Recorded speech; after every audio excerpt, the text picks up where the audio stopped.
Good morning, everybody. Glad you're here because we're in for a great treat today. We're going to learn some things we have not known, but they're going to be, the things we do know, those things are going to be emphasized to you, and you'll gain great knowledge from this. My name is Joyce Lomax, and I'm here to start us off on a great journey. Jim is going to take us to where we need to go, and we can spread that to others.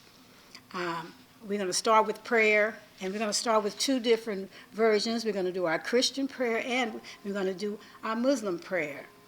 First, I'd like to introduce Brother Louis Muhammad.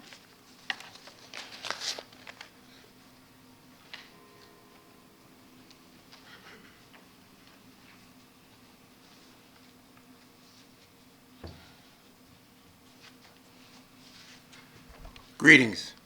Can you hear me? Greetings. To me, everyone in this room is a Muslim, so that's just my idea, because it just simply means one who submits his will to do the will of God. Pretty good idea. You don't have to agree with it. But if we could pledge allegiance to the flag and stand up and pledge to a flag that I think really don't pledge allegiance back to us, if you were able, if you could stand and come to a position most comfortable for yourself so that we could pray. Is that okay?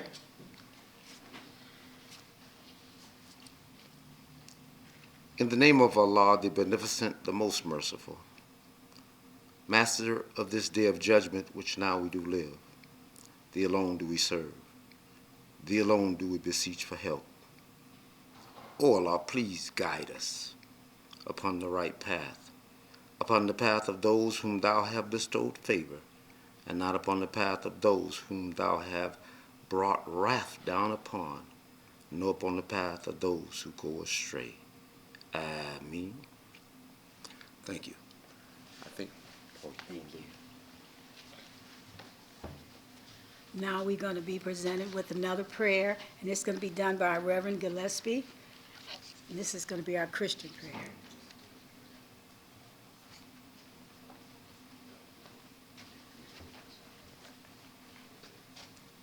Hello, everybody. I am a follower of Jesus Christ. Father, in the name of Jesus, there's a lot of negative reports that are going out about our young people. Reports that are speaking negative and not positive. We know that is not of you, God, because when you created man, you created us in your image and in your likeness. So that means positivity. And everything that you made is good. When sin entered into this world, it perverted and corrupted, and it messed mindsets up. But Father God, we have a belief. We believe in our young people because we believe in the God that created each and every one of us. And you're concerned about what's going on in this world today. And Father God, you already have a plan in place to bring us unity.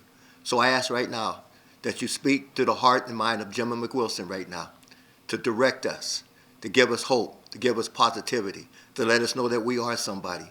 You said in your word, suffer the little children and forbid them not, for such is the kingdom of God. You made us, created us to be kingdom rulers.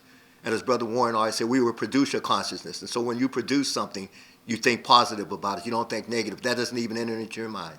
So we ask right now that everybody that's listening today will open up their hearts and minds and receive something that will free them eternally, Lord. And as we free inside, we can express it on the outside. So Father God, we honor you and we do everything for your glory. In Jesus' name, amen.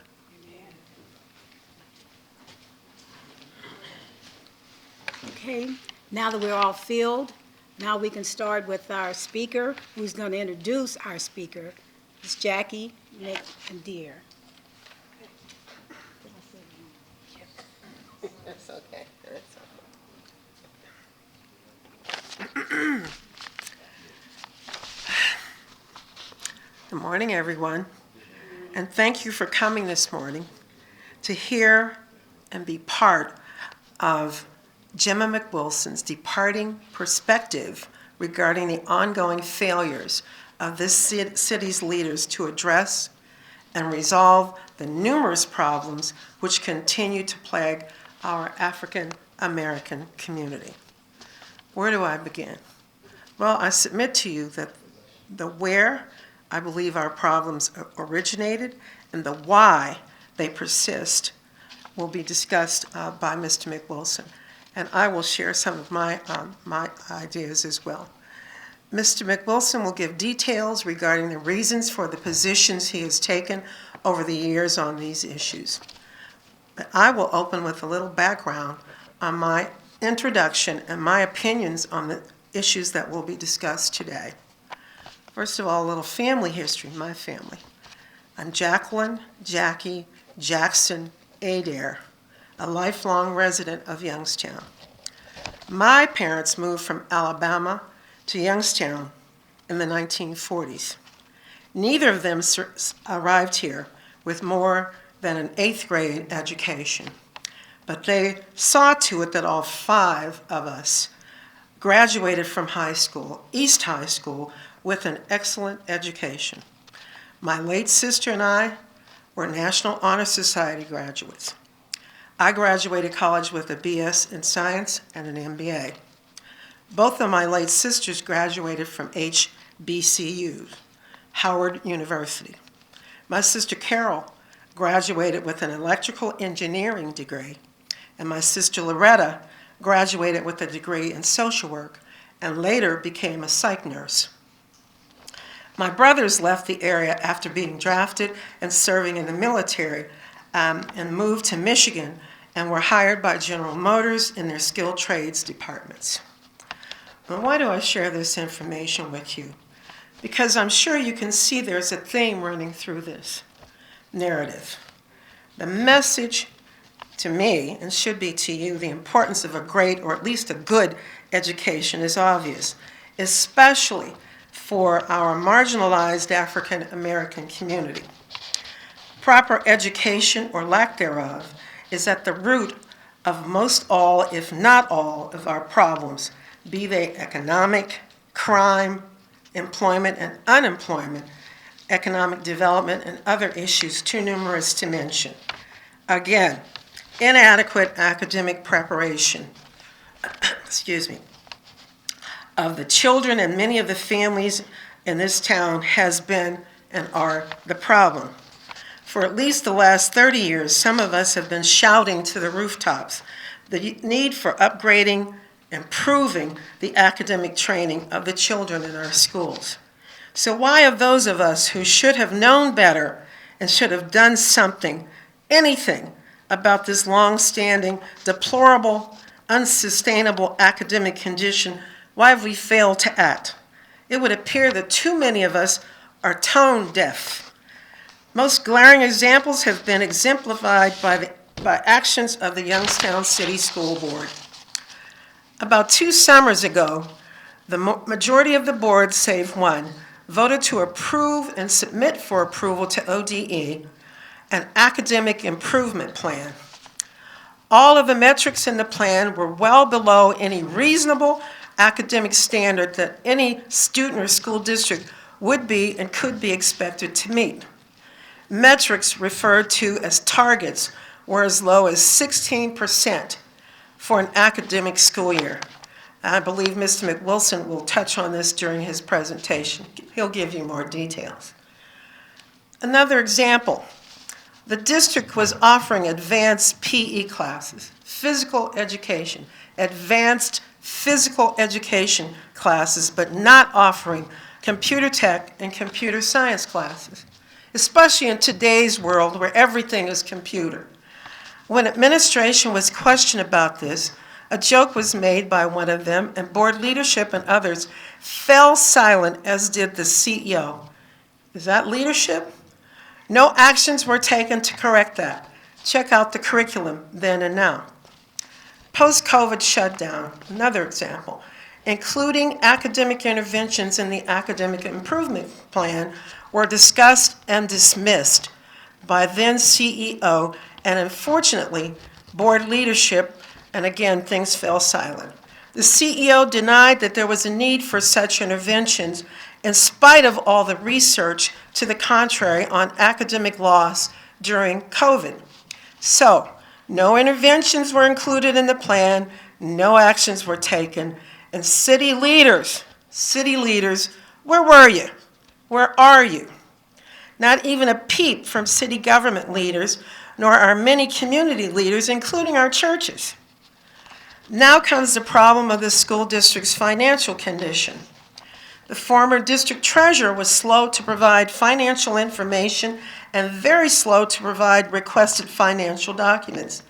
Board members, education leaders were not concerned. Check the minutes. Oh, I forgot, board didn't have minutes. I read with disgust and outrage the report presented on WFMJ.com a few weeks ago concerning the millions spent on foolishness, primarily non-academic issues.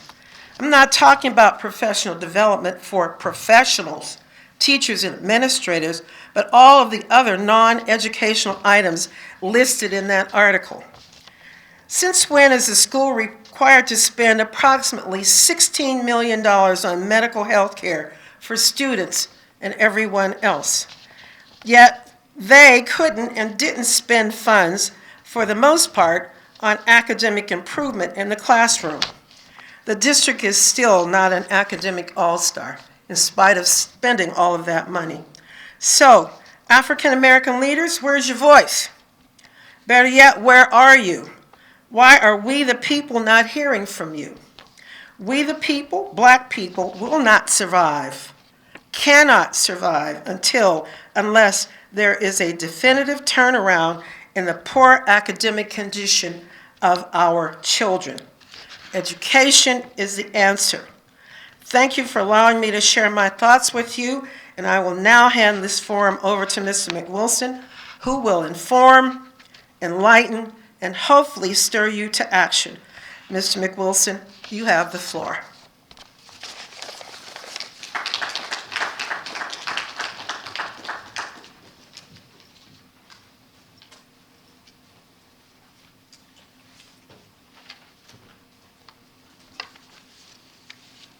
Welcome, everyone. It has been 35,360 hours and 17 years on just this one project, focusing on our children. My mother requested of me on my return from Vietnam, would you come back to Youngstown and try and help the kids get a better education? It was not my intent to be like Miss Jackie Adair, to be here all my life. I was here for 48 months, came in from Alabama, and the first time I ever heard the N-word at 15 years of age was here in Youngstown, Ohio. So clearly, Youngstown is on the map. There's another part to this process, and that is, at some time, you have to ask who is in charge of the people who are in charge. Now, from a spiritual standpoint, both the spiritual leaders have spoken to that from a higher power standpoint. But in the real world of Caesar, there's a responsibility when you pass a law and you mandate what's supposed to take place. You mandate by law that the parent is required by law to send their children to school. Now, under normal circumstances, we speak of education. I believe it's more academic preparation, because an educated person is going to have to understand themselves, labor, law, politics, religion, sex, war, entertainment, and those things that will happen around those things. But academic preparation is a key to getting that started in this society, specifically based on information, technology, and capitalism. So, as I started this process, I had been reading about this and learning about Youngstown, and I would recommend anyone that lives in Youngstown that has not seen Youngstown Still Standing, which is a documentary that I reviewed a couple of years before coming here, you can't review that document and not walk into Youngstown and know what to expect. You will know what to expect. And the entire time I've been here, it's been the same drumbeat. The drumbeat is, it's a violent city. I just haven't found that to be true. And I go everywhere. Why is that not true? Because when I first got here, I went to the police chief, Jimmy Hughes, who's now a city councilman, and I asked him if he would allow me to work with his data department to take a look at violence in the city for a 40-year period. I got that permission, worked with their data department, and I went to violence first because that's a big part of education problem, is if you can't solve a problem without violence, then you're going to do it the way you understand it and the way you know it. So I learned something in that particular data department at the police station. The first thing I learned was that at one point there were 175,000 people in the city. There were 27,000 students in the school system. There were 20,000 kids in Catholic schools right here. I also learned that in 1968, the day before Thanksgiving, that they shut all the schools down. The governor at that time was Governor Rhodes. And Governor Rhodes said that they had to shut the school down because they didn't have enough money. Mr. Dare speaks often about the finance. They are speaking about finance now. As a matter of fact, the FBI is in town now speaking to them about finance. So this is a long history about finance. They speak about property taxes. Caleb Atwater in 1822, 23, and 24 advocated in the state legislature to establish public education in Ohio. And the sticking point was property taxes. That's 1825 when they finally signed the bill and they agreed that property taxes would be the basis upon which they would set up public schools. And there's an interesting piece about that. They established public education based on taxpayer money on their properties, and they excluded black children at the time. It's 1825. The reason there's an academic achievement gap is because the system was designed with the gap in place deliberately, intentionally, specifically. The way you know that is black children were not allowed to go to a public school, not a government public school, but any public school until 1831. And this was a school set up by a Quaker family, the Harvesburgs, and they set up a school for black children and any other children that were excluded from the public education school system, which was based on property tax. That's a 6-year gap. And the system has maintained the gap by the way it writes laws, makes policy, procedures, sign contracts to get the outcome that the system desires, starting in 1825. That's an important piece.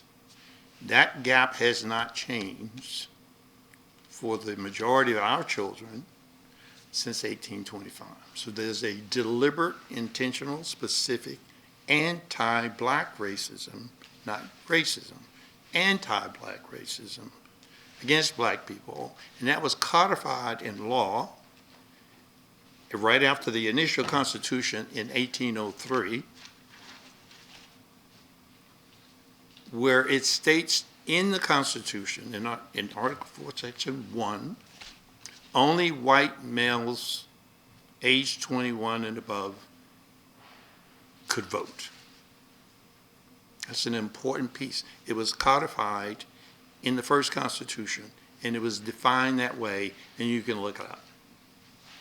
So why is all that important? If you don't see the system, and everybody's worked on programs and extra things we're going to do, and we're going to set aside evening school and all that, but at the end of the day, the system does not allow you to do some of the things you want to do because they are interested in your being free, just not equal. There's a difference. The Civil War was fought to keep the Union together at all costs. Lincoln said it specifically. If I could keep the Union together without slaves, I'll do it. If I could keep the Union together with slaves, I'll do it. And as a matter of fact, when he signed the Emancipation Proclamation,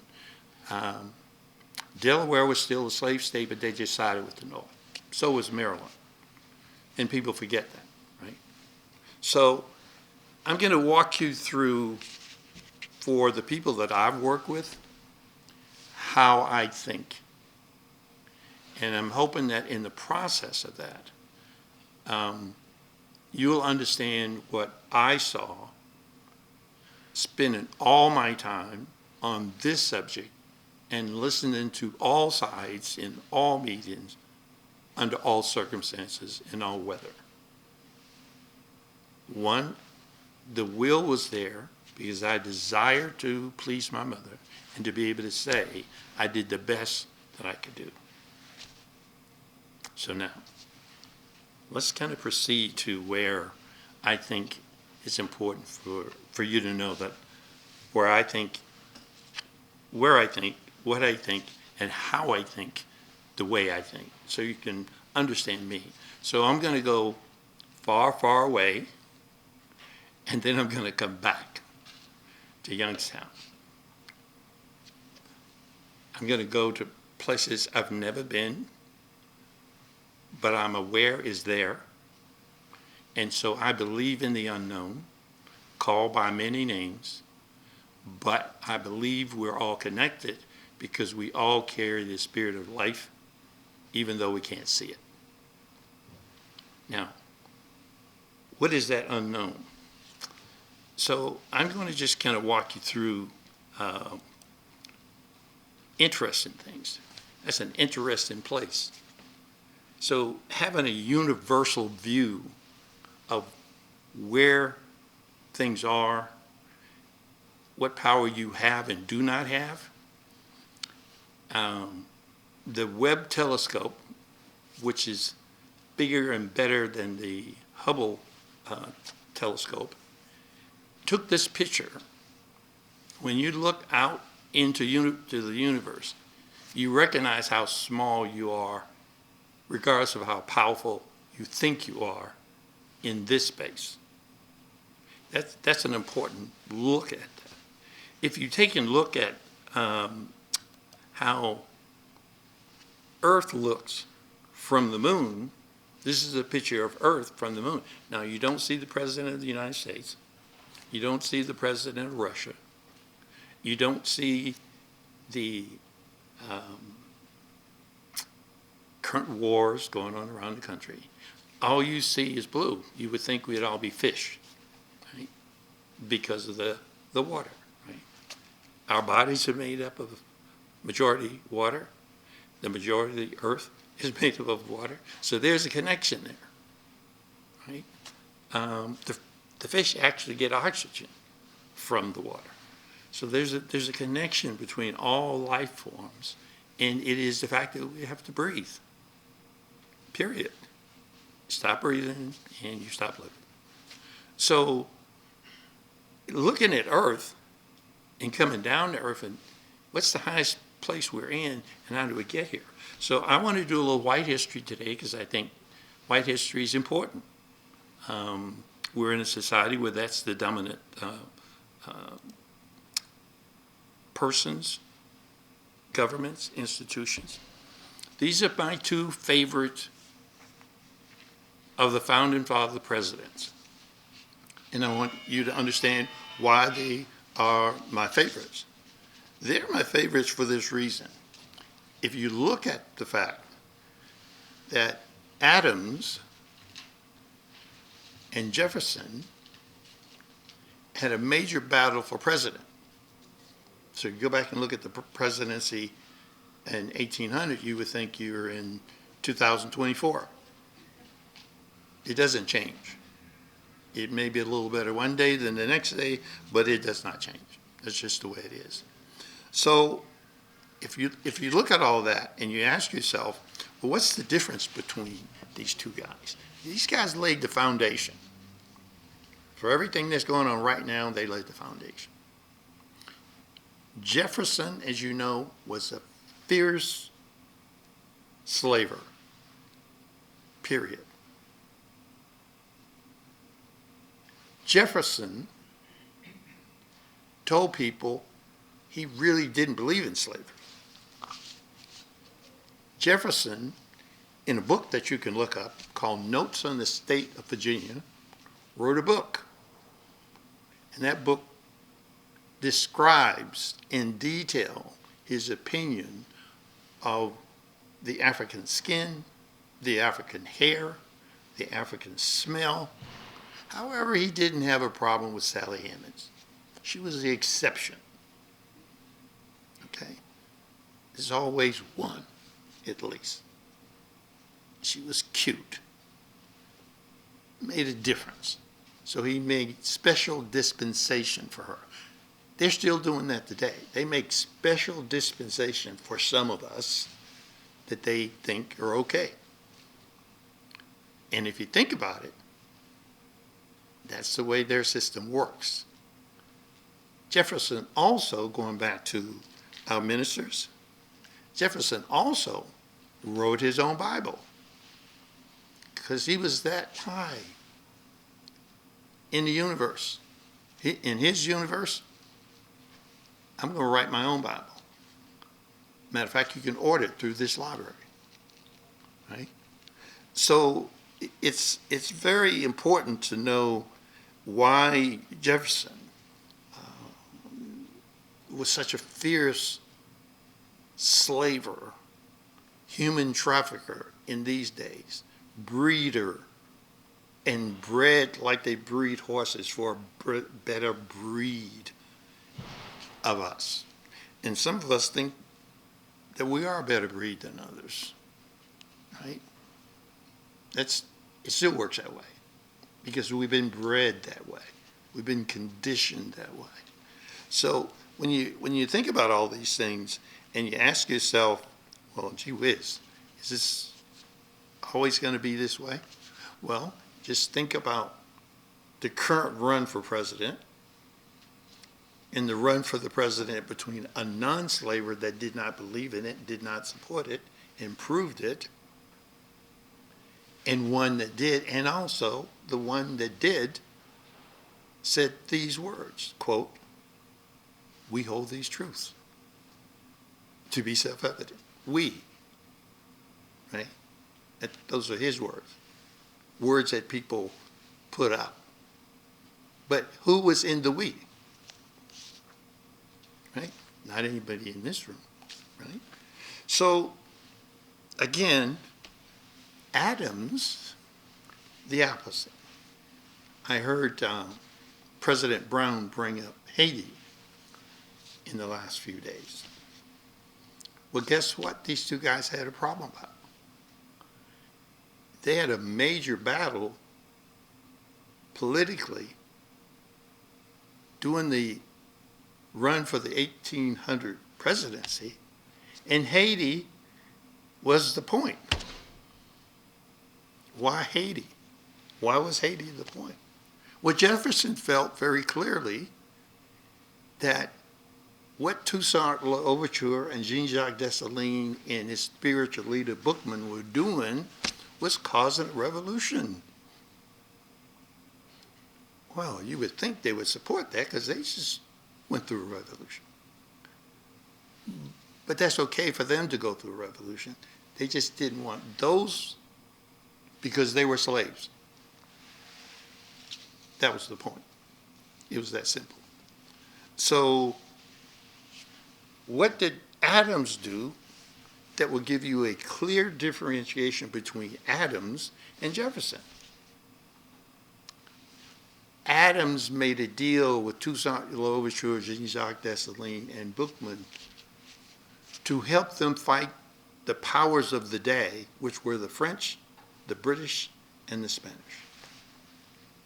You think of the United States, you think of European Union, China. In that day, it was France under Napoleon Bonaparte, the Spanish, and the British. They fought all three powers at the same time, and they won. However, the reason they won is because John Adams supplied them the way the United States is supplying Ukraine today. That's the history of these two men. Back to Jefferson. Why is Jefferson important to us? Because in 1802, Jefferson signed the Enabling Act, which allowed Ohio to become a state. Had he not signed the Enabling Act, Ohio wouldn't have been a state. Right? But the deal was made within that context to write a constitution as of 1803 and to be voted on by the voting populace of the territory, which was a part of the Northwest Territory.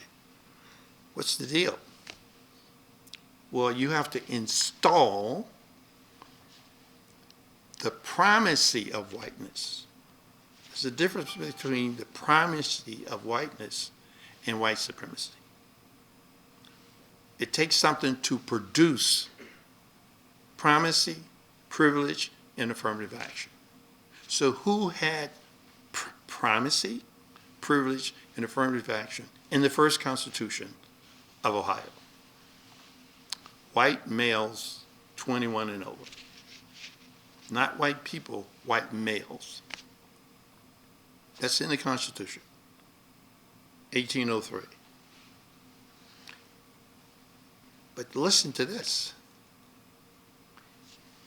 In Article 8 of the same Constitution, you'll find the language that 60 years later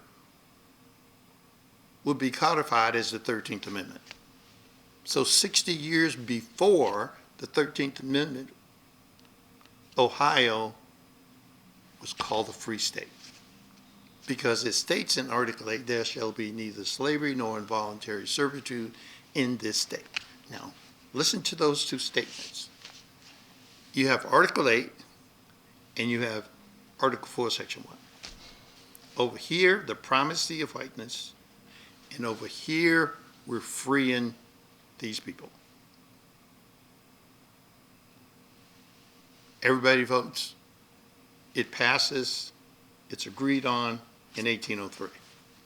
In 1804, they passed the first of the Black Codes, which neutralizes Article 8 of the 1803 Constitution. And then right now, there's an immigration issue. But the Black Codes of 1807 was an anti-immigration law because they were trying to keep the black people coming out of Kentucky and those places from coming into Ohio, which was seen as a free state. Immigration, running for president, pro and con on slavery, revolution, all taking place within this time. This is a part of the history of the country. So things that are codified you have to deal with.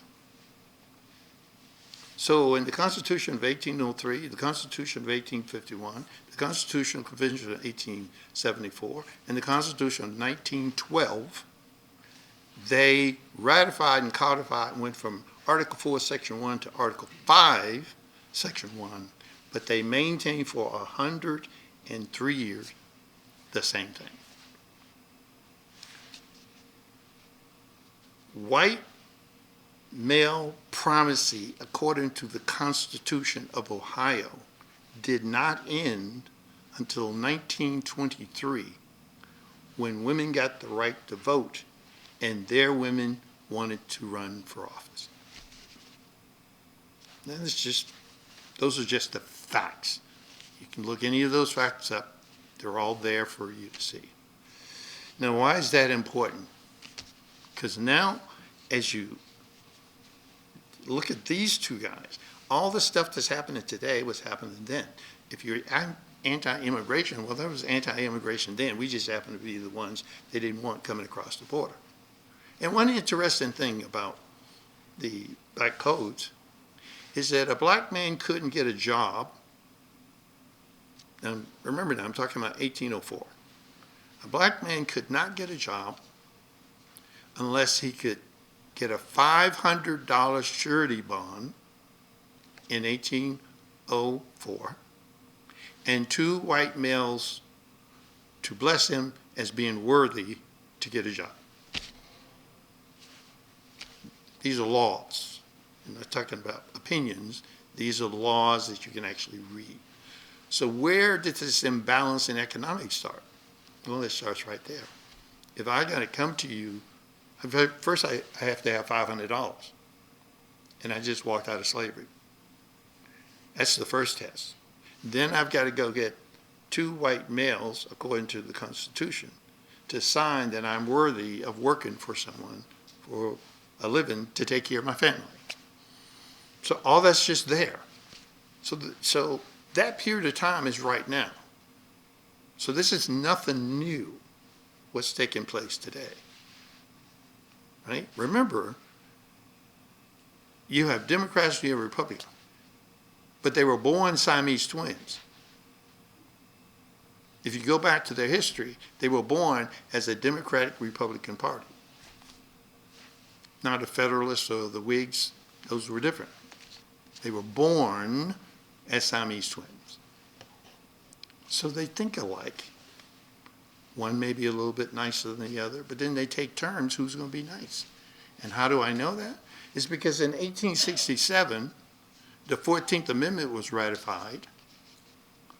Ohio was one of the states that helped ratify the 14th Amendment in 1863. 1867. In 1868, the Democrats came to power, and the first thing they did was de-ratify the 14th Amendment, which means they took away your citizenship. They're changing laws now. So this is a cycle here. If you look long enough and far enough and you go high enough, you can look down and see things are being shuffled around. Different party, different people. The people change in the party, which gives the illusion that things have changed. They haven't changed. It's just the perception of how they can manipulate people, right, to figure out who's my friend and who's not. So if you're not looking at your interests and your issue first, then you're going to follow anybody. Doesn't matter, right? Now, a guy that's not up here, but I want to speak to because of today, again, it's what's going on today and how I got started. Madison said, to be really explicit, with the 1% they talk about, the money that they're talking about these days, who has it and who's a billionaire and who's not. Madison said, the purpose of government is to protect the opulence of the minority against the majority. That would be President Madison. Okay? To protect the opulence of the minority against the majority. It's the way it is, right? So we have to take that into effect because we live in this country. But if you listen to the media and you listen to the pundits, the big fight of the day is about democracy. Anybody heard anything other than we're trying to save democracy? Is there any other battle going on? Save democracy. I'm gonna say something I want you to, in your head, just repeat after me. I pledge allegiance to the flag of the United States of America and to the Now, I'm just saying. So your first orientation as a child is not to democracy. Your first obligation, your first pledge, even today at school board meetings, in special meetings of government, you pledge to the republic. Now, a republic operates differently than a democracy. Our children have to know that, because otherwise they're listening to adults who are listening to the media, and the media said it is about democracy. There are democratic principles within the republic and at the lower level, because you could lose an election by 2 or 3 votes. I think Mrs. Adams Act just lost by, I think, 10 votes, 7 votes. Now that's a democratic process. But when you get 3 million votes less and you win because you got 270, that's a different kind of math. And you got to be aware of that math. And where did that math come from? These are things they're not teaching the kids in school these days, because they're not teaching government at that level, except in those schools of those who rule the system. That's important to know. And it didn't just happen. You got to know it happened in the beginning, right? So if you drop down, this is the state of Ohio. Still on Ohio, 1803 to present. Has a history, has laws. But in Ohio, there are 88 counties. 88 counties in the state of Ohio. Black children in the state of Ohio, 87% of them are in 10 counties. 87% of our children are in 10 counties of 88. On average, for the last 20 years, less than 5% of the teachers in the state of Ohio were black. The last 20 years. Okay? That's the nature of how the system works. It's very important you understand the systemic nature in how it works, and the structures that are put in place, regardless if that's a black person in charge, or a white person, or a Hispanic person, or Indian, or whatever. If you put in charge of a structure, your job is to execute the laws, policies, procedures, practices, and sign contracts to get the outcome that the system wants. Because you're going to have to fight for the outcomes you want, which is why we're here. We're trying to fight for the outcomes we want. But you got to understand, the forces of nature says, if I'm making $100,000 a year, and you walk up to me and say, I just think this policy could be changed, I'm going to say to you, well, I'm just following orders, right? I'm just following direction. So you are helping to maintain the very system that you're against, because you get paid to maintain the system. Now, I'm going to switch gears, and I'm doing this today because there are a lot of people that can't do this for a whole bunch of reasons. Business is business. So let me run down some business. There's police business. There's manufacturing business. There's Penn Hellick Divine Nine business. There's pastor business. What do they all have in common? Money. Money makes it business. You can call it a nonprofit. but you're going to make money. You can call it a for-profit, but you're going to make money. And the question about money is if someone has the power and the control to manipulate things to make the money. So everything boils down to money, power, and control. You can be a good person, a bad person, an in-between person. It's still going to get down to, in a capitalistic system of a republic with some democratic principles, you are going to come back to money. And the desire of that money, not money, but the desire of that money will make you do what you do to get the money. That's just the way it works. You know, I ran a gang intervention program and a reentry program for prisoners in the state of California. And we would go into the prison 6 months before they got out to help them understand the transition to get out, right? Not when they get out and they're just kind of there. So the whole thing that was successful is you go in 6 months before they get out and start the process.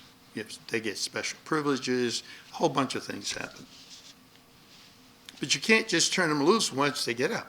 We had a place for them to learn to dress, a counselor, and then a person to walk them through the first year of their job. Because they'll resort to the conditioning they had when they were in the big house. So when Jackie was talking about schools, you have to ask yourself the question. When the system of public education was started, specifically for when blacks were allowed to get in the system, what was it designed for? Who was it designed for? And what are the outcomes of that design? Dr. Homer Warren has 3 books, one for adults that read at high level, one for adults that read at an in-between level, and now he has a book at the children's level, and I suggest that he gives the one for children to all the adults first, because I think it would help them better understand the book. Very important. Producing consciousness, a new mindset for education. And he's going to be doing a lecture on that in this room. And some of our team are going to be sponsored because he was a part of a think tank that we had that kind of got us to this place that all these things are going on, good things. So we are getting the results in Youngstown that the system has set up, and every leader of every organization is making happening and maintaining it because of money, power, and control. The pastors do it. The priests do it. The rabbis do it. The mayor does it. City council does it. The school board does it. Why is the FBI raiding homes and taking computers in the school system? It's about money. We charged them with nonfeasance 2 years ago, right? The whole point was to charge them for what they were doing. But nonfeasance doesn't rise to malfeasance. It has now risen to malfeasance. And that's why the FBI is here. Again, what are we talking about? Money, power, and control. Same thing. It's the way it works. $500 for a surety bond now, remember? And 2 signatures to be able to get a job, to get out of poverty, right? Take care of your family, get food. Oh, I'm sorry. You're not allowed to carry a gun. That was also in the law, which means you can't protect your wife. You can't protect your daughter. You can't protect yourself.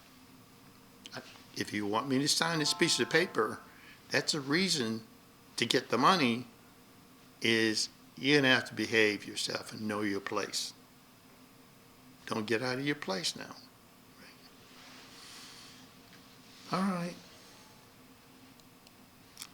This is Mahoning County, one of the 88 counties. Youngstown is located in Mahoning County. I'm coming on down, as the pastor would say, to the real deal. This is Youngstown. Welcome. We're right up the street from there, right? This is Rayon, one of the first high schools in the city of Youngstown, right? And that's important because Rayon is now the home to Youngstown Rayon Early College, an exemplary school. It's a model. 100% poverty, which goes against the rules because they say poverty is the issue, and those parents don't care, and they come from Youngstown. Now, how is it that this particular school that's been sitting there for so long, and these kids are graduating with an associate's degree and a high school diploma simultaneously? How does that happen? And how does that happen on this street when about a mile or so away at East, they're rated F? How do you do that? I mean, how do you balance that? How do you not see it as Pastor Simon, as Pastor Macklin, as Pastor Harrison, Pastor Paramore? What is it that you do not see? Doesn't it say, "Suffer the children unto me" in your book? Yeah, that's what it says. But you can't see that. You can't see that Youngstown State University, for $12,000 a year, you get tuition and books at the university. And a mile away, the per pupil cost is $20,000 per student. How do you balance those kind of numbers? How do you not see that, Mayor Brown? How do you not see that, City Councilman Oliver, City Councilman Hughes, City Councilwoman Davis? How do you not see that? How do you not see that as the president of the Board of Education? You meet every 2 weeks and you make money to meet. You get paid to come to meet. But I went to 222 board meetings in my tenure. Only 10 of them did they speak about academics. 222. 10 they spoke about academics. Now that's insane. That is criminal. Okay. One of my teachers, Amos Wilson, wrote a book. And he said crime, specifically what people call black on black crime, but they never talk about white on white crime, but least to say, is the psychodynamics of self-annihilation in support of white domination. Okay? Because you're killing so they don't have to kill you. You're being conditioned that way. And you can condition that way because if you could think better, maybe you'd make a different decision when you have a conflict. You could resolve it without reaching quickly for your gun and shooting them, or reaching for a knife. You could produce a different result. I'm still mad at him, but I didn't kill him. I'm not going to go to dinner with him, but I didn't kill him. When a 13-year-old boy, a month ago, gets in a conflict, goes home, gets a gun, and comes back and murders a 14-year-old, you got a problem, Pastor Simon. You got a problem, Pastor Macklin. You've got a problem, Pastor Harrison. You got a problem, Pastor. There are 44 different churches. 44. There are only 15 schools. They'd say, oh, well, we can't get the community involved. Well, who's the community leadership? You had 44 businesses, You have 44 church businesses, and they make money, and they have buildings, and they have electricity, and they have water. Every church can set up a tutoring section. But why should you set it up if the people you're paying are supposed to get the job done in the first place? Why aren't they getting the job done? Why don't you go down and find out? All you got to do is go to the school. I mean, if you divide 15 into 45, what is that? 3? Right? So you're actually telling me that with 44 churches, you couldn't divide the 15 schools in there, and 3 churches adopt a school. You don't have to adopt all of them.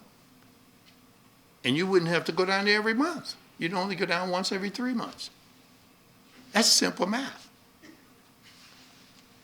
There's a reason they don't do that. It's money.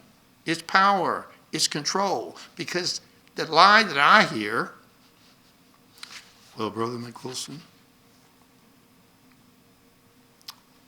we do the Lord's business. I'm like, excuse me. My father was a pastor, my biological father. My brother is a pastor. He has 3 churches on him. I have another brother that's a reverend. He hasn't got a church yet. And I tell him the same thing. You guys are crazy. When you tell me you can do this, and you can do for something that you cannot see, that which you will not do for those you can, there's a problem. When you collect money from these children's parents to go in your coffers, to drive your fine car, to wear your fine clothes, to have them bow down to you as they come through the door. Dude, you got a problem. You've got a spiritual problem. There is spiritual corruption when you can't come to take care of the children. No one is asking you to get an AR-15 and defend them. They're just asking you to show up. And they're not even asking you to show up all the time. And then you have the other side of the problem. You have the city council saying, you know, we can't say anything to the school board because we don't control them. Well, you don't have to control them, but do your job.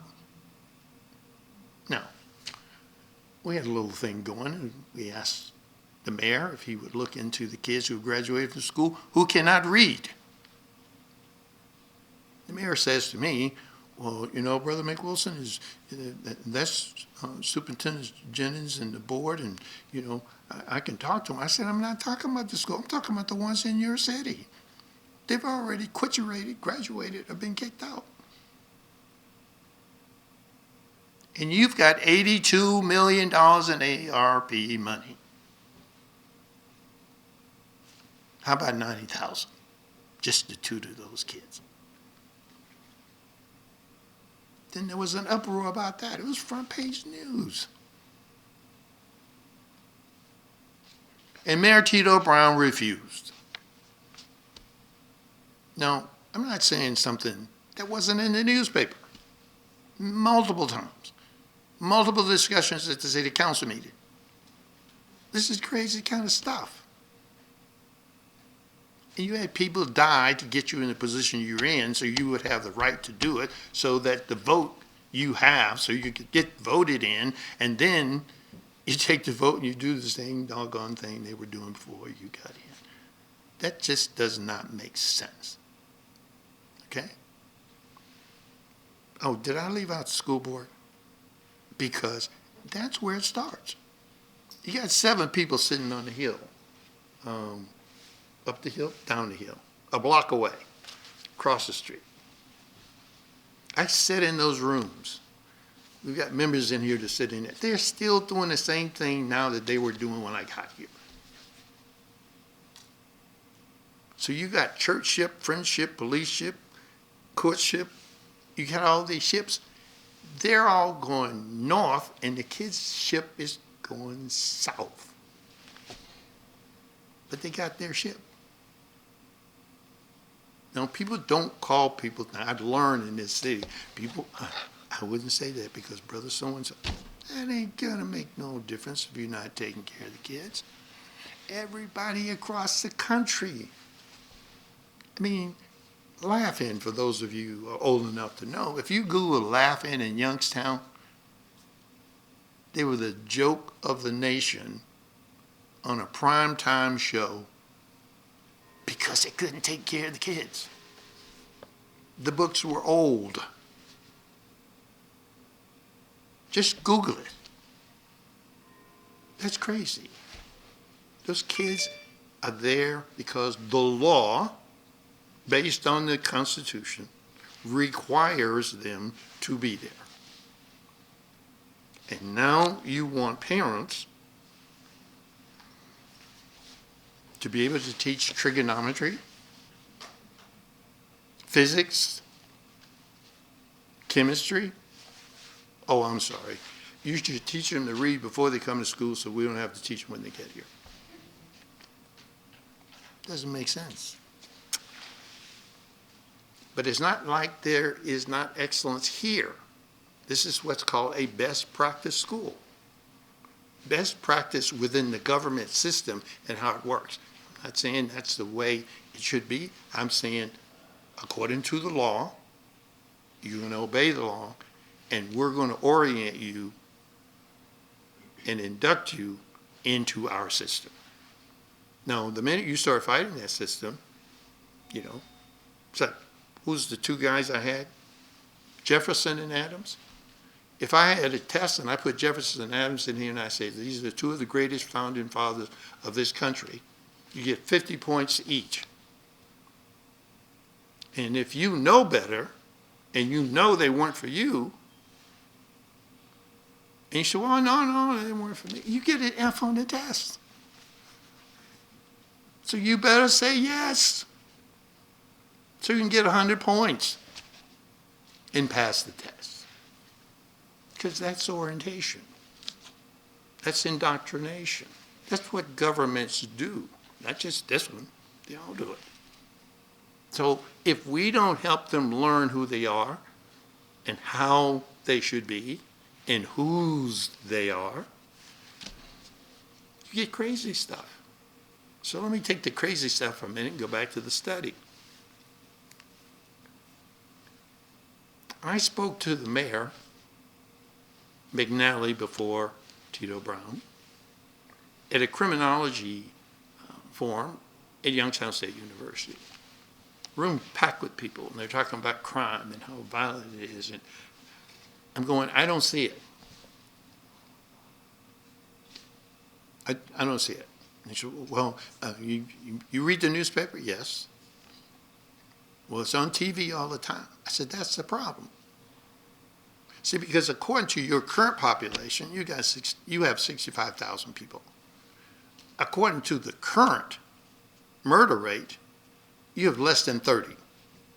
If you divide 65,000 into 30, it won't even show up on the calculator unless you have 3 spaces to the right. Which means, at minimum, 98% of the people in this city are not involved in any violent crime. So why don't you hold a press conference on that? Thank you for not being a criminal. Thank you for not murdering somebody. That would be cool. Well, Mr. McWilson, you just don't understand the problem. Hey, I understand. It's politics, right? Well, these kids are learning. It means other kids can learn. East kids can learn. Cheney kids can learn. They can correct the problem. They are choosing not to correct the problem. They do not want to go up against the system. How do I know that? Let me give you a perfect example. The campaign has a parent-student union. And the only reason we have a parent-student union is because teachers have a union. That's their issue, their interest. So they have to come together. And that's the way it's done. So one day they came to me and they said, Mr. McWilson, why don't we do a meeting with pastors? Because you know, my pastor at my church and my pastors at my church. Mrs. Coleman was the co-president at the time, co-coordinator at the time. So she called her pastor down here on Jerusalem. Does anybody know the pastor's name in Jerusalem? What's his name? Interesting. And she told them what they'd like to do. And she wanted to know, well, she told him that she had told the other parents that they would, she would ask if they could use his church. And she was a little disappointed because he did not acquiesce. So I said, well, what are you going to do about it? She said, well, let me think about it and I'll get back to you. So she called me. After she had called the pastor. And according to what she told me, this is primary source, I told him that I tithe, my husband tithes, and my children tithes. They won't be tithing anymore. That's what she told me. A couple of days later, she called me back and said he'd made an unannounced visit and didn't want her to misunderstand. See, yes is spelled Y-E-S, and no is spelled N-O, and they don't sound the same, and they don't have the same meaning. But it seems that thing I keep talking about, money, it seems that that tithe from her children and her husband made a difference. Because guess where we held the summit? We held it at his church. They had a pastor-parent summit. Now all this stuff was out the news because one of the things that I teach the parents, use your power judiciously. Because if you show it, someone else will make sure they have more of it. So we have the summit. And one of the pastors was, they were discussing who was going to talk to whom. And Reverend Simon of New Bethel said he talked to the school board. So during the summit, he brought his report back. I want you to listen to this carefully because this is important. When it was time for him to give his report, he said he had spoken to the members of the board. That time, the black guy, President Obama, was in office and had authored Executive Order 13621, Educational Excellence for African American students, Hispanic students. He had an executive order for that. And we were pushing the board to adopt it and act on it because Money King was already here. He said that they said. Now that's a he said, they said, so that's what I'm telling you. He said that they said that they really couldn't do that because if they put the goal as being educational excellence and they didn't make it, they'd look bad. Now that's what Pastor Simon reported to the parents and the other pastors that were in the meeting. These are real people. These are real people. These are real people. And these are the people who supposedly are Christian. So my thing to them, and I'll tell anybody that tells me they're Christian, that's cool. That's like saying I'm a Crip, I'm a blood. The question is, are you being Christ-like? That's a whole different story. That's a different person. That's a different behavior. That's different results. So just, I belong to the game. I'm wearing the colors. Yeah, but you're not producing anything. You're not producing justice. Like the basics. Follow up to that, Pastor Simon, again, Dr. Derek Jackson, a podiatrist here in town, agreed to co-chair a committee on the Executive Order 13621 by President Obama. Former Councilwoman Gillum and about 10 to 15 other people had spoken at the board. This is on video, and you can see it. It's on YouTube. And the sequence of events was that it was supposed to be a month away. So about 3 weeks out, Dr. Jackson was actually my podiatrist. And I was there and had my shoes off and my socks off, and he's working on my feet. And I said, Dr. Jackson, this thing is coming up in a week. And he was, you know, Brother McWilson, I may not be able to do that. I said, excuse me? He said, well, you know, these kids are inferior anyway to white kids. I took my feet out of his hands and I said, excuse me? He says, well, you know, it's the way it is. I said, Dr. Jackson, do you know you're black? I said, because what you just said was one of the most racist things I've ever heard. He said, well, you know, Brother McWilson, he says, you know, I don't think I can do the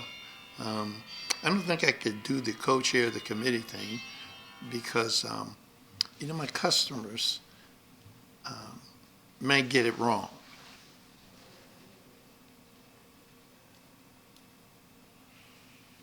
Somebody got it in his ear, right?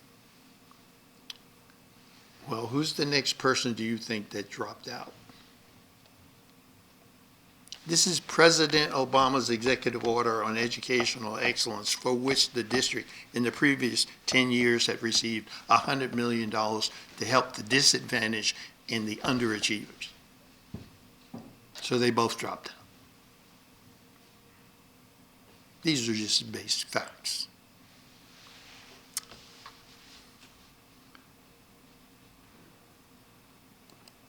There's a song, sometimes I wonder if I'm going under, right? This is the current superintendent.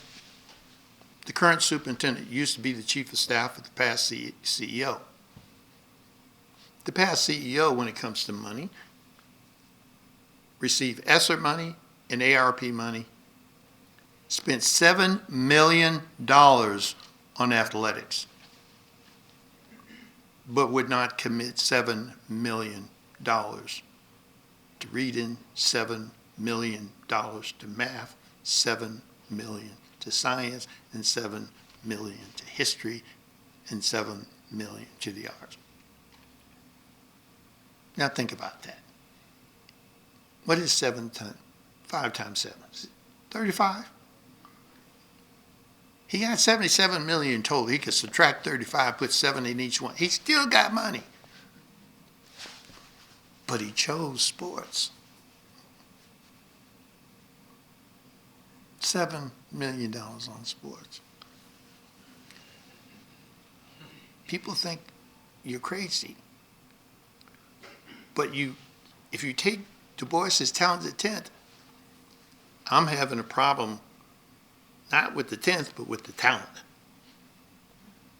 Because our kids are supposed to be the beneficiaries of these people.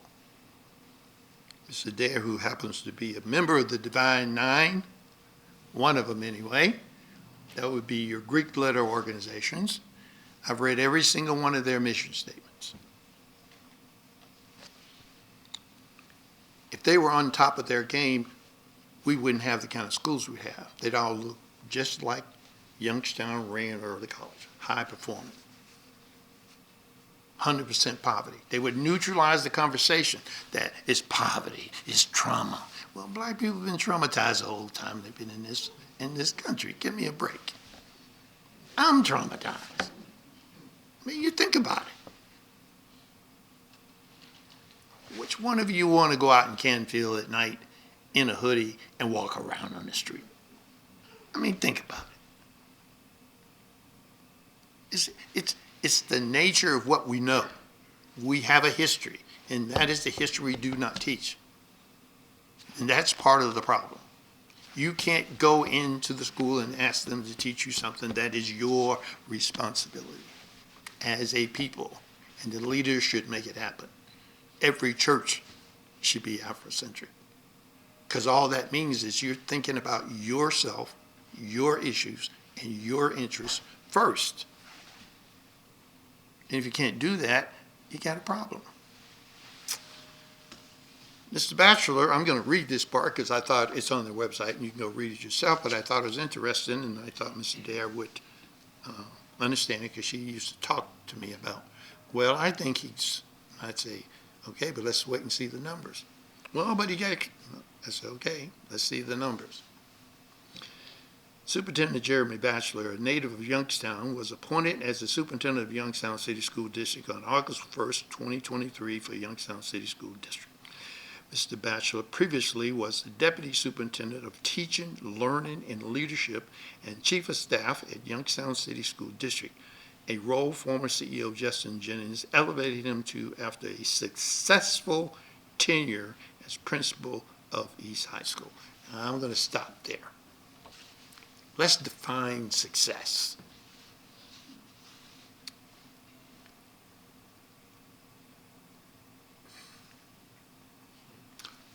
All the students at East, regardless of race, creed, color, or gender, averaged across the board, average. That means somebody did score up here, and a whole bunch scored there, and most of them scored way down here. You cannot spend that kind of money and then have 70% of the kids not be proficient in reading, which you will see later. But it's how do you do that? He got an award from some group for having the teacher before him, the principal before him, got an award. How do you get an award as an F-rated school? They did a magnificent job, and in this case, under Mr. Batchelor's leadership and alongside staff, East graduation rate increased by 17%. But what about reading, math, science, and social? Did they leave school not being able to read proficiently?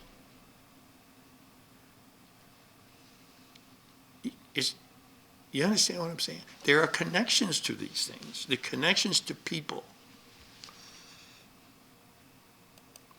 There's some connections to these people because these people are in charge of that person. That would be Tiffany Patterson, Brenda Kimball, Juanita Walker. The new person, Kerry Watson. Joseph Moranto, who screwed up over at Chaffin because we filed an action against them, and the state came in and found that they had, one, failed to educate the children at the level they should, specifically for students with disabilities, our most vulnerable children. Now, come on. Everybody loves Joe. He'll tell you that. He's a nice guy. Mr. Batchelor's a nice guy. They are, truly. But what if the rubber's supposed to hit the road with what's happening with the children, then you look at the outcomes for the children. At the time, Mr. Batchelor was making $140,000 a year in Youngstown, which has a average somewhere around $27,000 per person. I think the median in Youngstown is maybe around close to 30. You're making $140,000. The principal at East is making $105. The principal at Cheney is making $106. I mean, just give me a break. How do I know this? Because through legal counsel, I had everybody's salary, race, gender, expertise.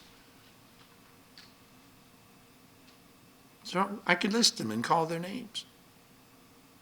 We dealt with the lawyer at the state and the superintendent through a lawyer to get the evaluation of teachers, specifically at East. And in the year we got the evaluation, half of them were rated ineffective. How do you do that? Ineffective. I mean, these are basic numbers. This is all data. Okay. We got a pastor on the school board, and I'm still trying to figure out how you serve two masters. It's difficult for me to understand, right? Because you have to look the children in the face. You have to know they have needs. And you have to find a way to take care of it, especially when you got the money.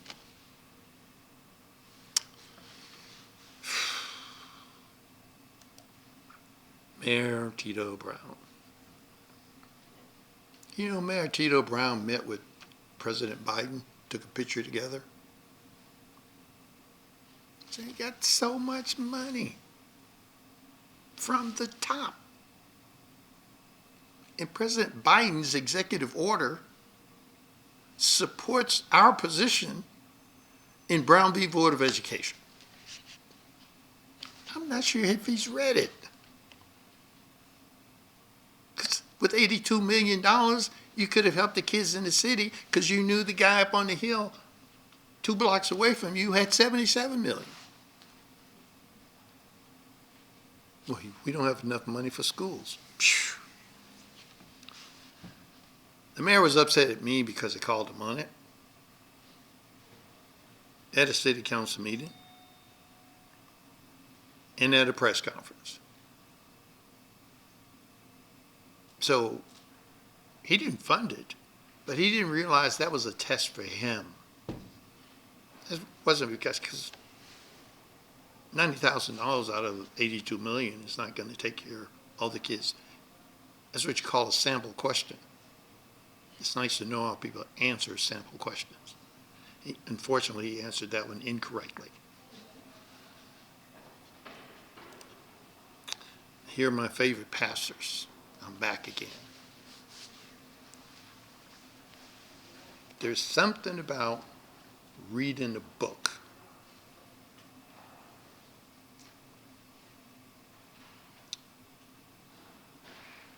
There are 3 positions in this Bible,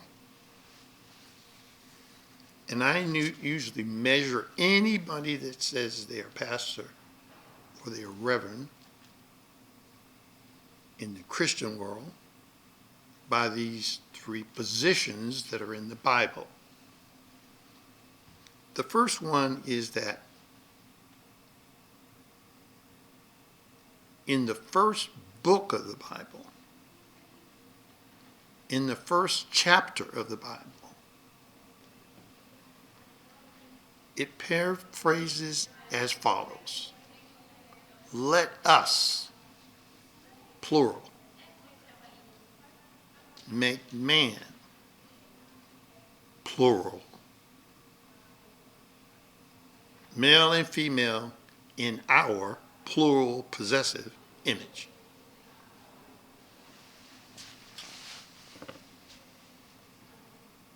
So if you teach that, there is no problem with whether or not you're equal or not. Male or female. It's basic. It's in the first book. It's in the first chapter. 26 and 27, to be exact.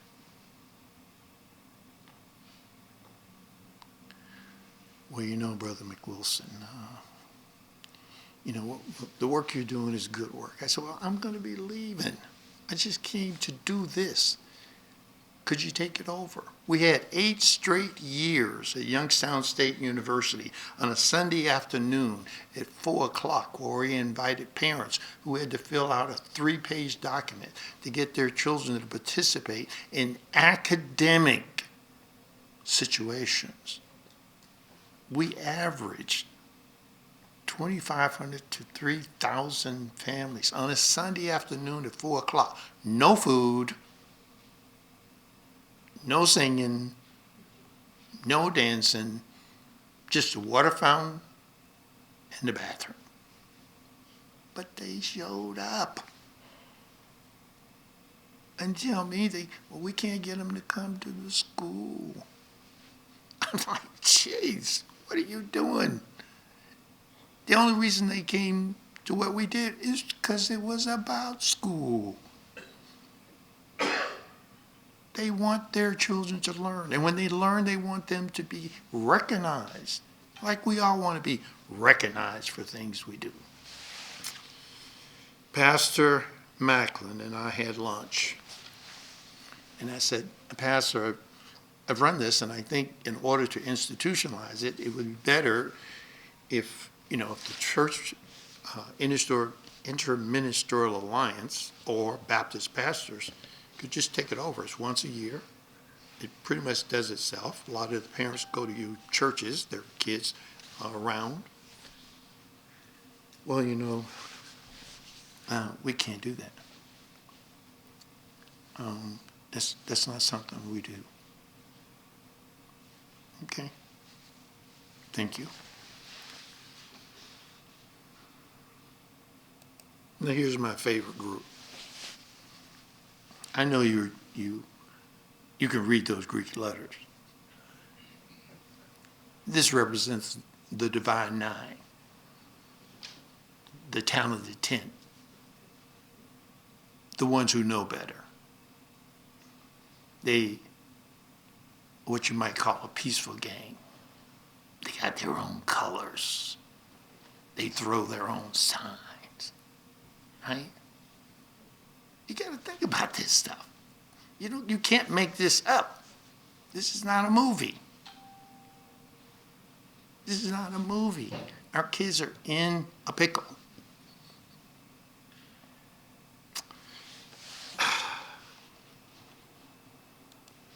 The NAACP.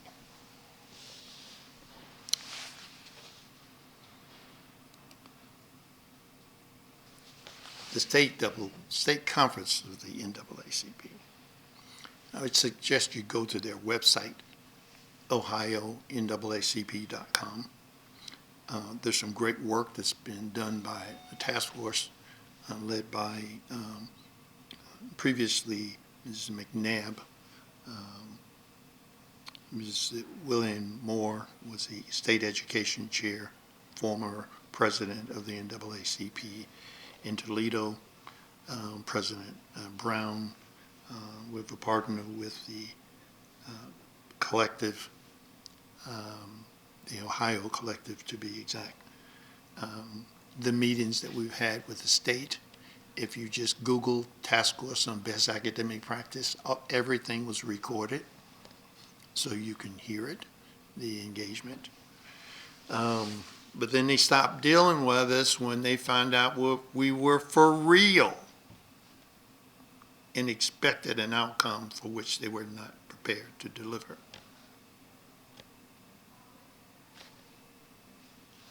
President Roberts presented this to National, and the National General Council filed an action against the Office of Civil Rights.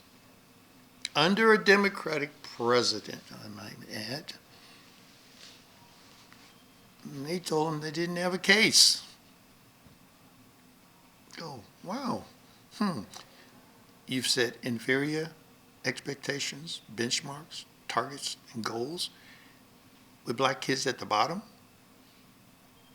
I mean, if you expect bottom, you'll get bottom. And they have a 10-year plan. So, oh, no, Mr. McWilson, we intend to improve. We have a 10-year plan. I said, well, let me see. 1954 to present, that's a lot of plan. Just hasn't got the job done. But even at the end of 10 years, by their planning, black children will still be at the bottom because they're doing nothing to correct it. And we keep saying, you're saying improve. If your goal is to correct it, you have to improve in order to correct it. But the goal should be to correct it.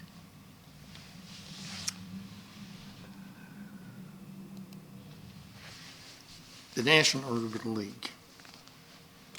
Work with them as Executive Vice President and Chief Operations Officer and Director of the Campaign for African American Achievement. The NAACP and the Urban League should get together just like the Divine Nine and set a goal to move our kids. Because it can be done. It is being done. And we have that documented too. Here's a guy you may all know, A. Philip Randolph. A. Philip Randolph did great work. Part of the campaign is actually designed around how he organized to work. But the state president, Andre Washington, refused to submit a resolution to the state in support of the NAACP's position against inferior expectations. Now, you know, people say, you're calling people's name. He does great stuff.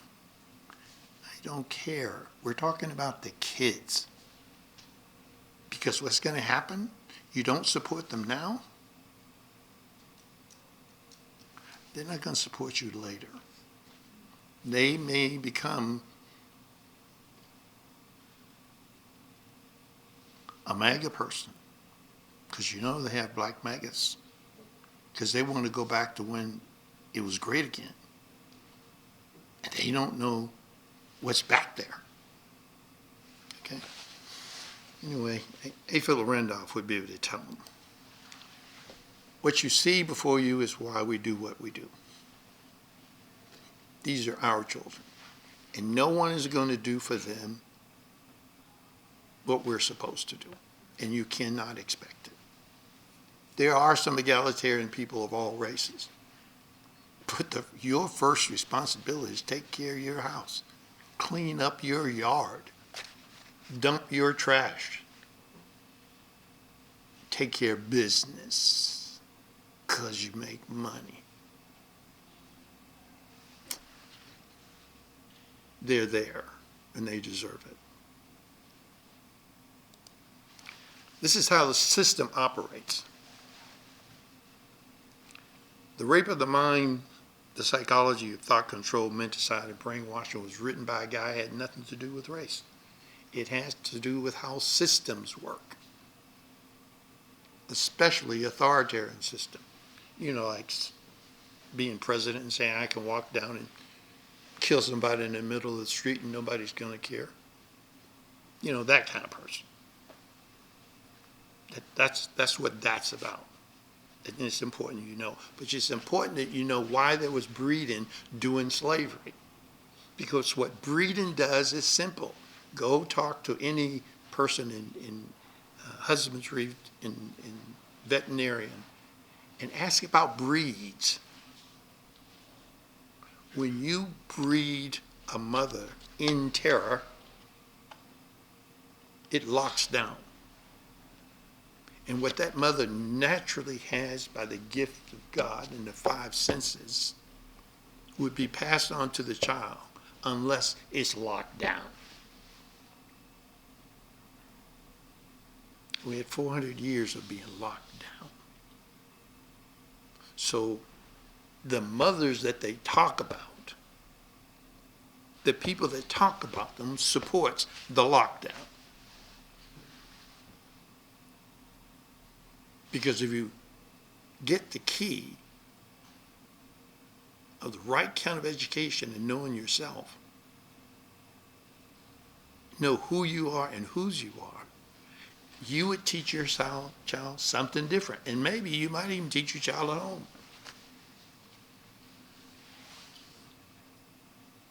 The father can't do anything with that child first. Men have a real problem with women because, they're second only to the Creator. Why?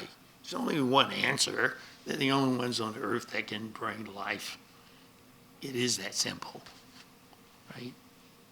That's a power unto itself. Gifted to the woman on the basis, let us make man, male and female, in our image. One of them had to be a woman, but they said it meant something else. That's what my brother tells me.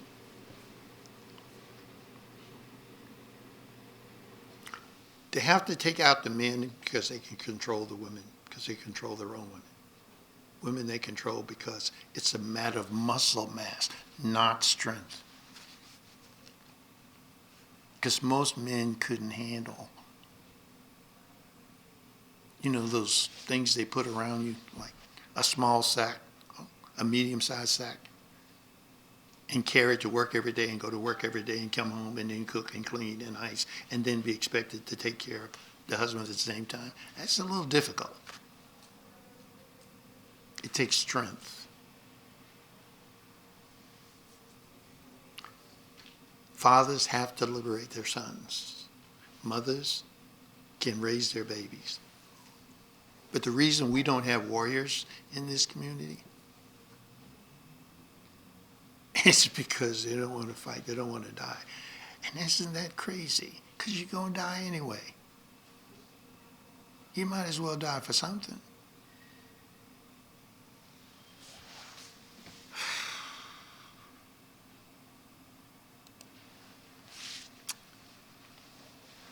Present day presidential race. Why is this important to us? My wife said to me this morning before I came down here, she said, I said, I'm going to do this one thing because I have to make a point. So I'm going to make the point. I'm going to walk away from the mic. I'm going to come right back because I have a part of my costume that I need to have on. Give me a minute. Let's have this discussion here about this particular picture. Now here's a problem we're having. Because we don't know ourselves, we're supporting crap. Because we want to go back to the old days. That's because they think they're in a new day. So I called 3 of my friends that are Republicans. I said, can you get me a MAGA hat? Well, those things are running like $80. I'm like, you a Republican.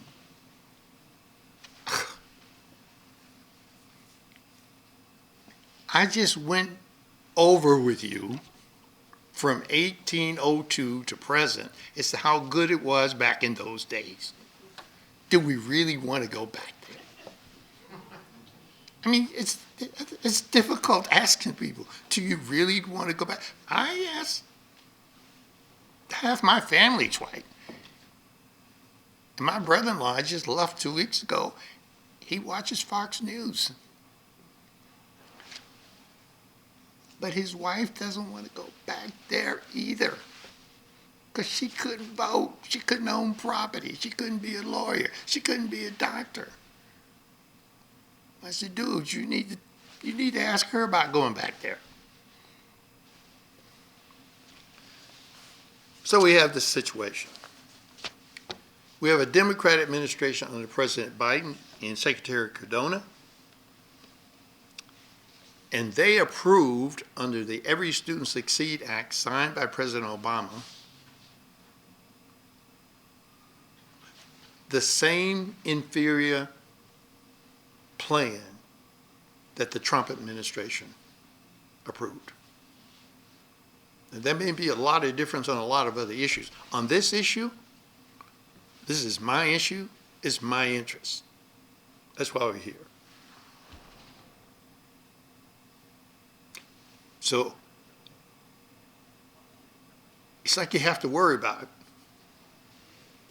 You only have two people that's running, that other people have voted to run.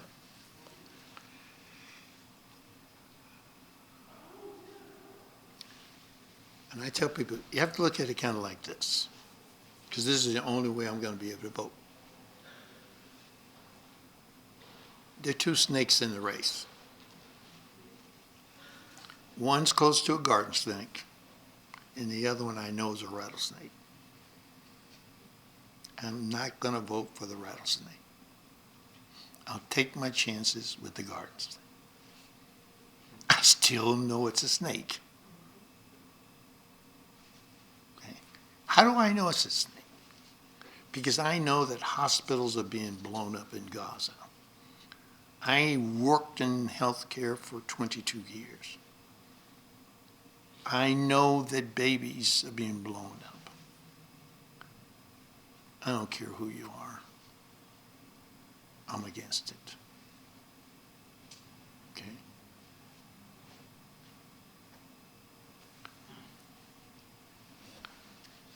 What's happening at this? What did they approve? You remember the Montgomery bus boycott? The reason for it is because black people had to sit in the back of the bus. So they've switched that, and they've put black kids in the back of the bus. These are real numbers, folks, that these two persons who held the presidency's education departments approve this kind of plan. This is in writing.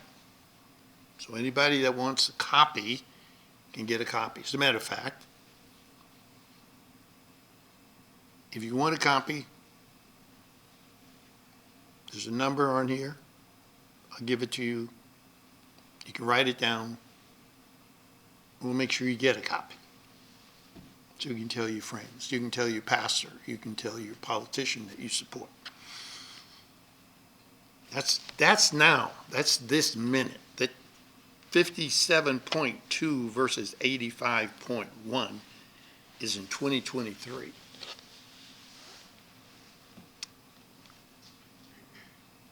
This is what adults are doing to children. And we can't find enough warriors that'll just sign a piece of paper and pledge to support the kids.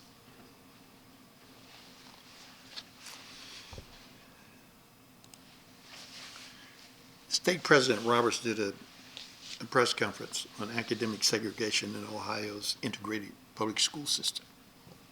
And that's what's taking place right now, even here in Youngstown. And you know what's crazy about the Youngstown piece? Is the majority of the people on the city council, the majority of the people on the school board, and the mayor, I think they all say they're black. That's crazy stuff. That is criminal stuff.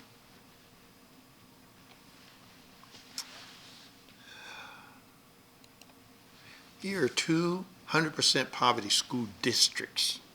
Can't see it, a little small there, but again, you can get a copy of that. One is Steubenville, 100% poverty school district. And black kids in Steubenville are at AB level, at 100% poverty. And in this particular year, this is a financial report from that time frame, and they spent less than $9,000 per student. Youngstown was spending 20. You can't see the little red dots, but the one on the left is at the bottom. If you see the one on the left, on the left side, on the right side in terms of the financial data, and the left side is at the bottom. That's Youngstown, and the one on the right, upper left, is Steubenville. Now we've had them here. We've had the superintendent in Canton for panel discussion, and we've actually had him come here that some of you in the building were here, because we wanted them to tell us, what is it that you're doing? And if you would like to hear what they said, again, they allowed us to create a video playlist, and that's also, you can Google it. Just Google best academic practitioners, and they'll all come up, and they'll tell you how they do it for less money. There's something wrong with them black people. I'm not quite sure what it is. Youngstown, two governments. You got one up on the hill and one down in the valley. City council's government say they can't control the board government. The board government say they can't control the city government. And yet they're pumping money down that hole. And what does that look like? When you're pumping that kind of money down the hole, 78% of the students in the district are not proficient on state tests. These teachers, look at the numbers. So you get undereducation, miseducation. And then you say to kids, well, these kids are bad today. They're different. Well, you're undereducating them. What do you expect? Let's break it down from state. Let's break it down to local, something that you have local control over. Look at these numbers. These are reading scores. Forget chemistry and engineering and all that stuff. Just look at reading. What's a perfect example of that? I had 2 cases. Georgia and I did 2 cases, both from East High School, 1.5 miles or 2 miles from Youngstown Early College. Great basketball players, great football players, ran track. They came to us because they couldn't read. These are live kids in this city, and that's why I went to the mayor. One of the young men presented himself to us and said, I can't read. Great swimmer, but he says, I can't read. That's what do you mean you can't read? You mean you can't read at a high level, about the newspaper? He couldn't read. In his last year, in his senior year, because he refused to run track, they discovered he didn't have enough credits to graduate and send him to an alternative school. Right here. These are live cases right here with all this money floating around.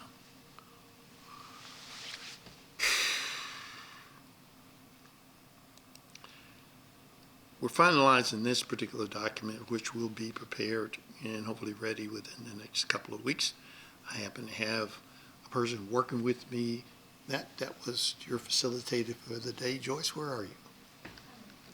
It's right there. Joyce is doing a great job. She was over at the election board, and we're talking to the election board because I'm sure, because we're putting the names of every board member, every president of the board, every union president, every superintendent for the last 25 years. And do you realize for the last 25 years, at a cost of over $3 billion, that Youngstown has never been, as a district, has never been out of F or D level for 25 straight years?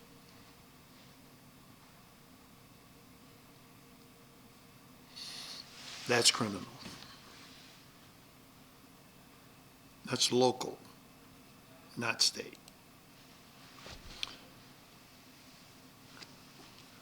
Grade point averages for East High School students in 2021. Black males, 0.94 GPA. I want you to think about that. 0.94 on a 4.0 scale. What are you going to do with that? Where are you going to go with that? you're going to find a way to make money. There's only two ways, legally and illegally. But you're going to find money. And then what? The crime rate's up. Well, what's the things that are out of control?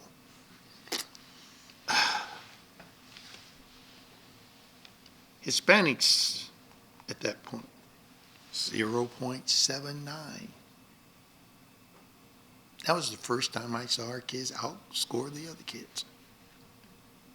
But everybody was so far down, it was like, now where are those kids now? Think about that. Who's looking after them now? When you know you can't even apply to McDonald's.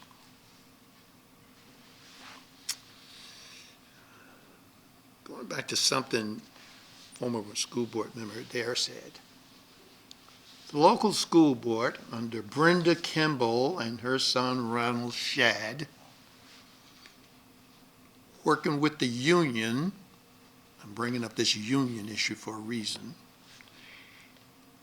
and the School Boards Association, for which the district pays about $11,000 a year somewhere to help them understand what they don't understand. They wrote this plan.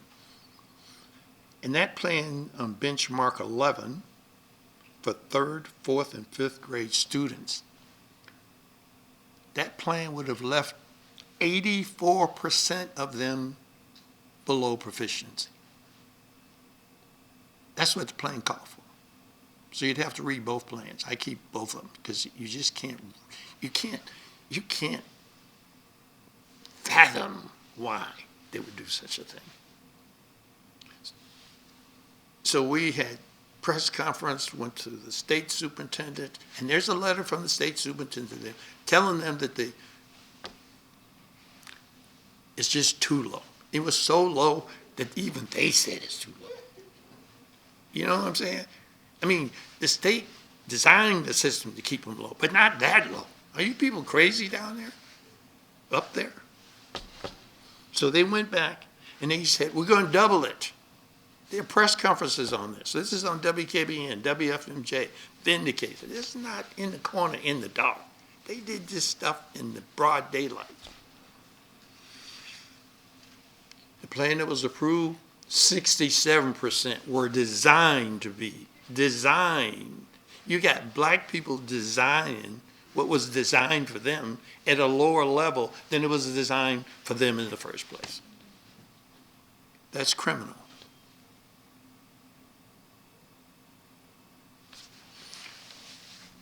I did a press conference on this, and I sent an email to Pastor Simon. He's very active in the community, and I sent it to Pastor Macklin. I never heard back from Pastor Macklin, but WKBN must have spoken to Pastor Simon because he said he supports it. I know the pastor that's on the school board supported it because he didn't say a word. You know why he didn't say a word? Because he was running for the school board. And they get paid to love the children. We care about the children. We're looking after the children's best interests. You hear all that, and you go, you got to think I'm stupid.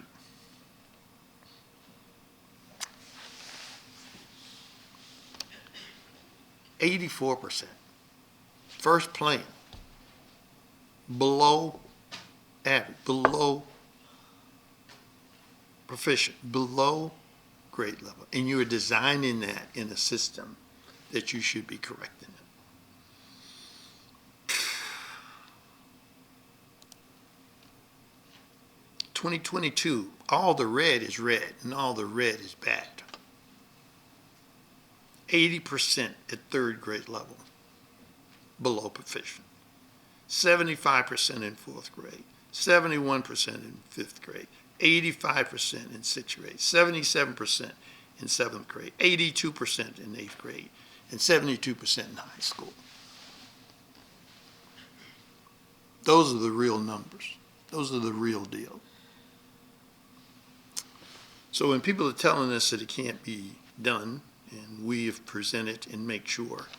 And solutions are simple. You got to set high expectation, benchmarks, targets, and goals for all students, specifically ours, but all students.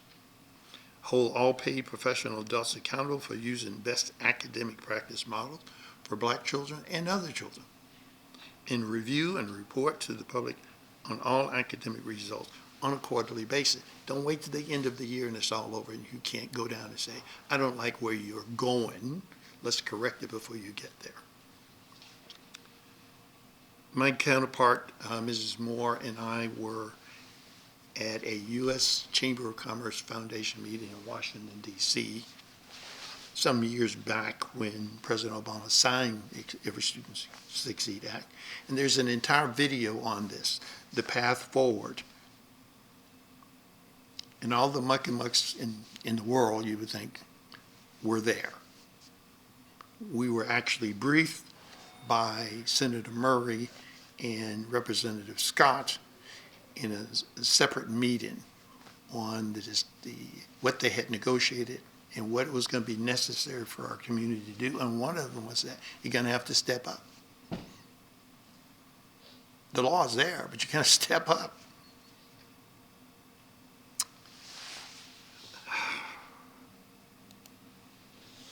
Actions you can take. Go to Ohio, naacp.com, and just sign the pledge that you support the children. It's very simple. The bus is in front of you, and you know exactly what's going on. Okay? That's easy.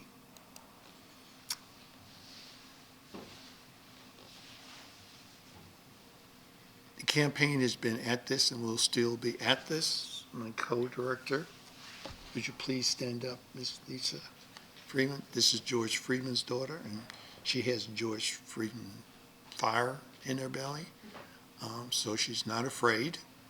And sometimes that rubs people the wrong way, but basically, sometimes you gotta rub people the wrong way.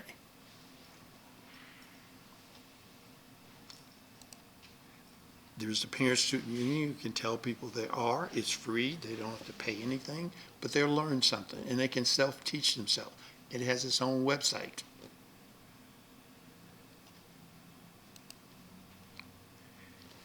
Best academic practice models. There's a website for those districts in the state that are doing all that we're asking this one to do. And some of them are 100% poverty. Okay. Now, for those of you looking at this, I run my own African World Exploratory University. And within that concept, it's the University of Black Consciousness. Get your head right, because it's located in a state of mind. You don't have to go to a building. It's just right up here in your head. You got to know what you're doing. You got to know what they're doing to us, and you have to know what to do to combat it. It is compatible, but I will not guarantee you won't die trying to do it. But you're going to die anyway. So,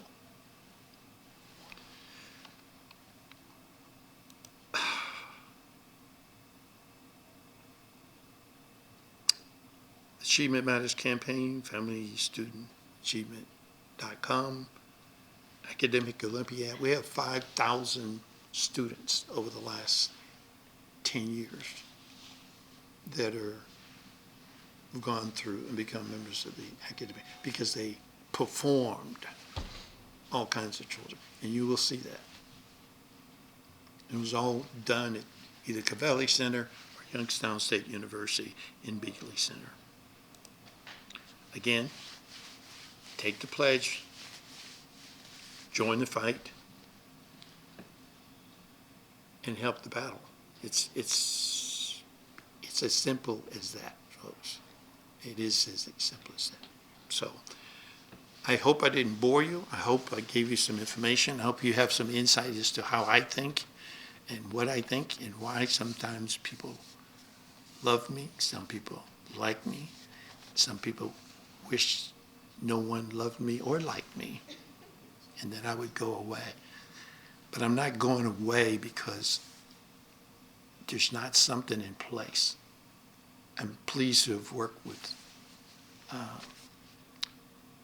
some persons on the think tank who enlightened me on things that I needed to know. We met every Monday morning from 7 to 9 to just talk about how you go about this. One of them has agreed to do a lecture on producer consciousness, a new mindset in education. And he now has a children's book on producer consciousness.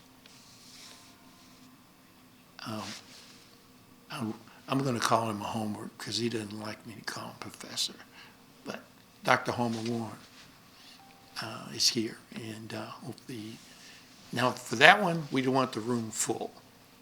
This one specifically because we're talking to a different audience because this is going to social media.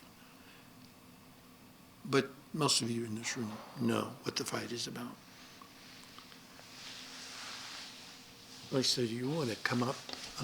And if anybody has any questions, I would be more than willing to answer questions. Make sure you have information that those of you who don't know how to get a hold of me, you can get a hold of me. For the audience that we're speaking to that's going to see this, all of the pertinent information that you just saw will be in the previous slide, will be on the website so you can access it.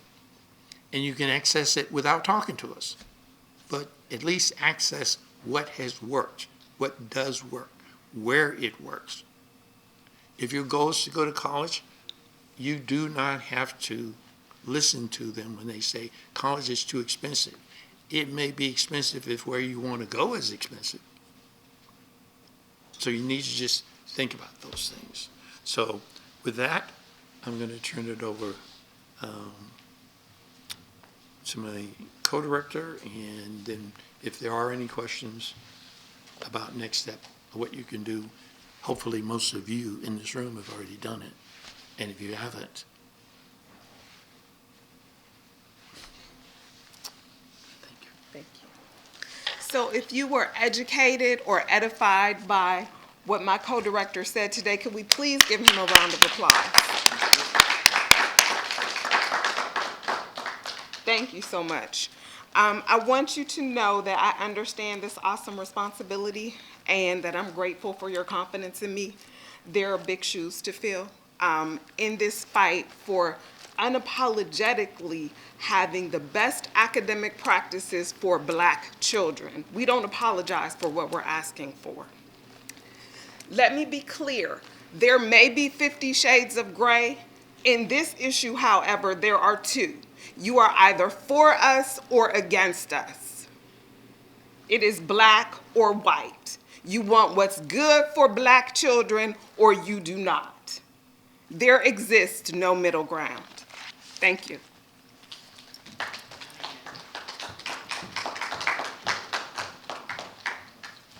I'm going to say this way.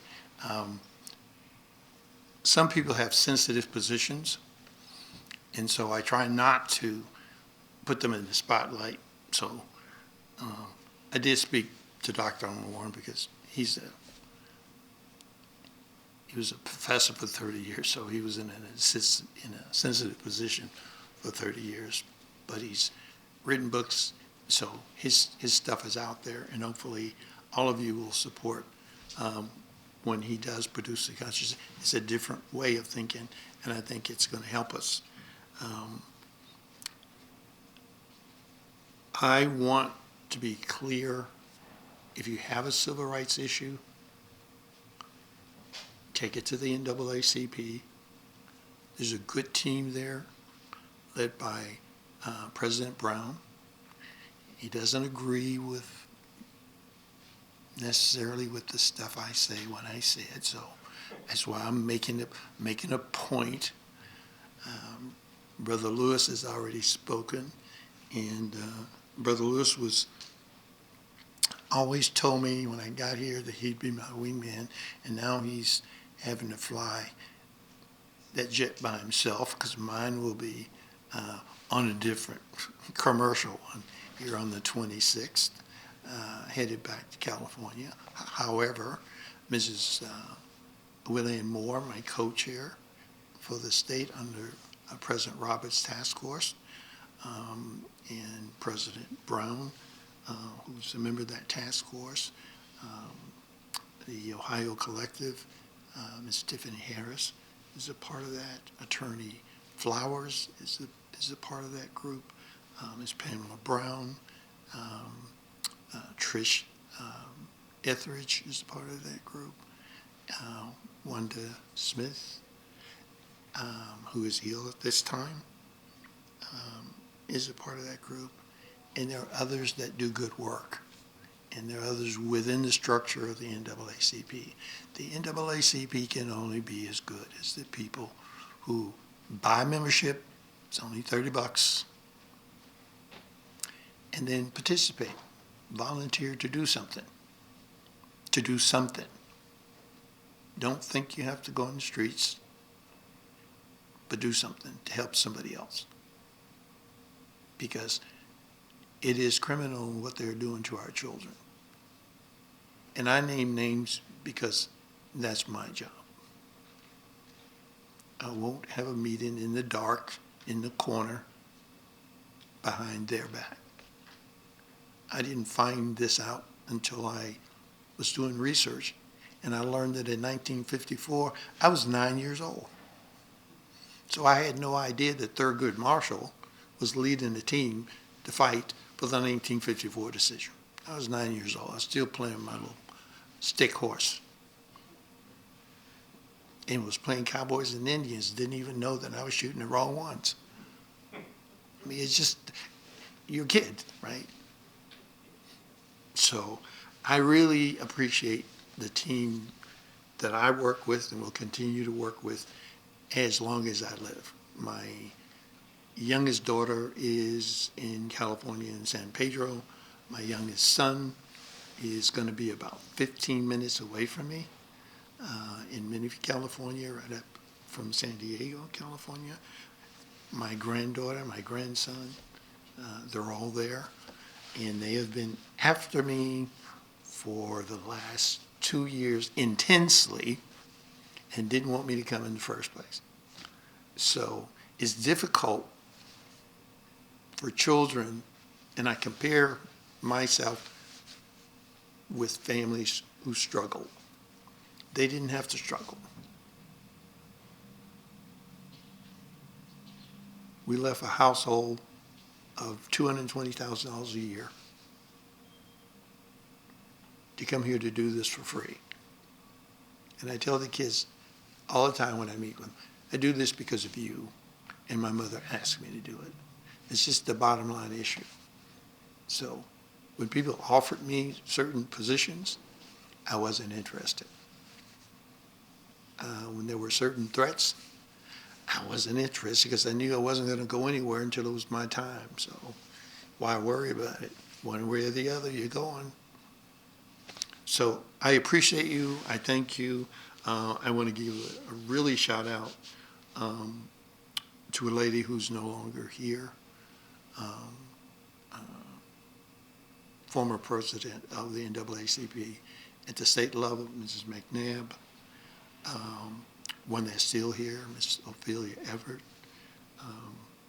one who is the president of the conference in Florida, Dr. Adora Inwizi, and President Roberts, because of their movement, their willingness to fight the battles in the places and spaces where they don't want you, we've reached this level. So there are plenty of things in place. If anyone wants to know the history of the state task force with ODE, you just Google task force on best academic. It's all there. And I think if you, I'm not sure if I know how to work their computer, but if you look at the state website, if you look at the first meeting that we had, let's see if I can pull this up, maybe I can show you. better than I can tell you how to do this.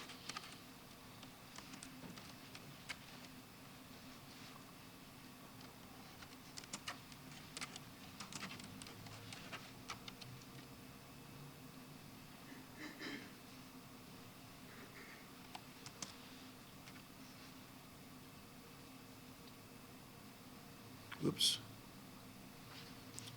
Well, you got to spell it right first.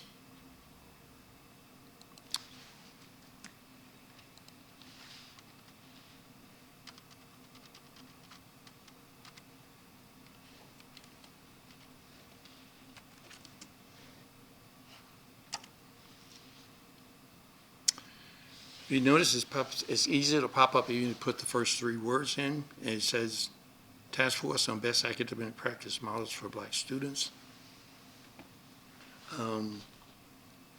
Delivering on the Promise of Brown. And it'll give you all the information, all the details. These are all the meetings, their recordings. And the reason I wanted to pull this up so you actually can see it is I want you to take note, if you don't do anything else, take note of this first recorded meeting. There's an agenda, so you can go through the agenda. There's a presentation, which I'm going to pull up, and there's a review of the Task Force 7 purpose statements. We disagreed on everything except 2, and that's where we came to a standstill because there was a refusal to relent.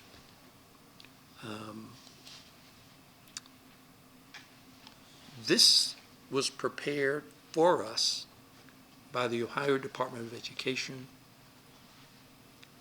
It included the president of the school board, the superintendent, the deputy superintendent, and the vice president of the board. But what I would ask you to take a look at this specifically, it gives you a rundown. Ohio's black youth, their families often face disproportionate challenges. Poverty, black children are 3 times as likely as white children to be experiencing poverty. School readiness, black children are 2 times as likely as white children to enter kindergarten at the lowest KRA level, that's immersion. Court involvement, black children represent 16% of all Ohio youth, but 56% of those incarcerated. Health outcomes, health inequities are punctuated by Ohio's persistently high infant mortality rate for black mothers, 13.9 per live birth. Housing stability, Ohio's black-white racial gap for home ownership is 37%, 37.9% larger than the national gap. So this data was presented to us because we asked to be updated from their perspective as to what the state was doing. So this is not something we prepared. The black enrollment in terms of in Ohio schools, and we're about 16%. There are 1.6 million kids in the state, 16% of which are black. There are 281,000 black children, and as I said before, there are 88 counties, but 87% of black kids are in 10 counties. Okay, so it's important to have that background. Where black, and here's the one with the counties. They have 6 on here, but we sent this back because when I did the research on it, it turns out that they said 6, but it was the way they counted, and so they had to go back and count it. So they're in 10 counties. It goes to 87%. This is distribution, enrollment by current state support status, status of black students in terms of economically disadvantaged, issues in special education. Now, here's a couple of things I want you to listen to this. Ohio's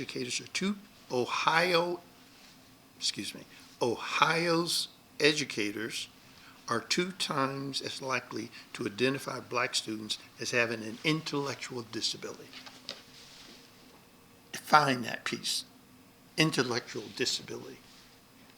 You're ignorant, you're stupid, you're inferior. I mean, that's basically what it is, okay? Place black students with disabilities in more restrictive settings, remove black students with disabilities from the classroom for disciplinary reason. Sit up, get up, stand up, sit up. Right? Basic stuff. Ohio educators are 3 times as likely to identify black students as having an emotional disturbance. You are emotionally disturbed. Don't get excited. And mom, don't come to the school emotional. Because if you do, they have a policy that they can kick you off site, call the police, have you arrested, and you're not allowed, even if you have 5 kids in the school, you're not allowed back in the school building. Because they can perceive you as a threat. Okay, so anyway, I won't bore you with this. I just wanted you to know that is there. And so it's easy for you to access. Just Google Task Force on Best Academic Practice Models. You can listen to any of those meetings so you'll know what we said, what they said, and how that went. The goal was to stay out of corners in the dark making deals about our kids. They're too far behind. You got to have open meetings. Everybody has to hear the same thing. And unfortunately, our board takes great pain to, under law, to do executive meetings where you can't hear what they're talking about. That's about as in the dark inside as you can get. But they say it's because they're dealing with certain particular issues under the law, laws that were passed in order to make that happen.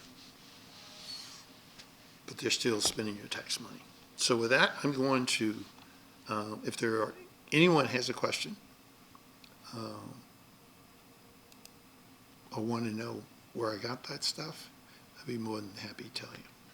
If you want to call me directly, my number is 330-402-5127. But the campaign's number is 330-967-0280. So, and for those of you who were not here today that will be seeing this, the purpose of this was to get the video done, to get it on all social media in many places and spaces. And I thank you so much for being here this morning. And hopefully I won't be here, but hopefully President Brown will do what he's doing for some of the team that's not here, and that is they can run it through other avenues, like we're on Zoom and something else now that people get into. So there are other people out there. But, and for those of you who will want a copy, you'll know where to get me, but you'll get your copy anyway. So thank you very much. I have enjoyed every single minute of those 35,360 hours. I have not one time been depressed. I have not one time been upset.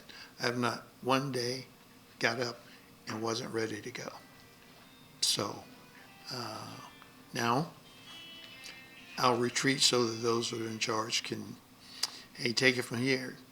You got to pass the baton in the relay while you still can run. That means they have to catch up with you in order to do it. So I'm good to go. And I appreciate you, and please pledge to help the kids. That's my question. Thank you very much.